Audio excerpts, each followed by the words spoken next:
Ariadnina nit. Nakon što je Androgej pobjedio u Ateni, atenski ga je kralj ubio. Otac od Androgeja, Minos, poslao je brodove u Atenu da mu svakih 9 godina šalju 7 mladića i 7 djevojčica.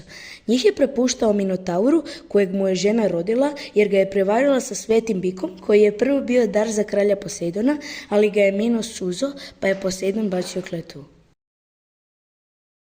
Minos je smrću kaznio svoju ženu, ali je Minotaura ostavio živog i stavio ga u golem labirint nakon što ga izgradio slavni izumitelj i graditelj Dedal. Mladiće i djevojčice je samo mogla osloboditi Minotaurova smrt. Zato ga je Egejev sin Tezej odlučio ubiti. Dogovorio se s ocem da ako mu jedra budu crna kad se vraća da je izgubio, a ako mu budu bijela da to znači da je pobjedio. Tako se Tezej ukrca na brod i otiđe u Kretu.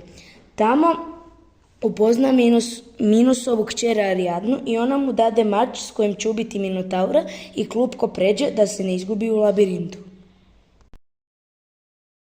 I tako je bilo, jer je Tezej ubio Minotaura i sa svima izašao iz labirinta. Otišli su na otok Naks uz boga Poseidona, koji je bio Tezejev zaštitnik. Tezej je ostavio Ariadnu na otoku i otišao natrag u Atenu. Ali pošto nije zamijenio crne zastave na brodu s bijelima, to je bio znak da je čudovište pobjedilo. Pošto je Tezejev otac, atenski kralj Egej, mislio da je Tezej mrtav, bacio se s kamenja u more te umro, pa je Tezej postao novi kralj. Nakon toga se oženio amazonskom kraljicom i krenuo u lov na zlatno runo, novo runo jednog ovna.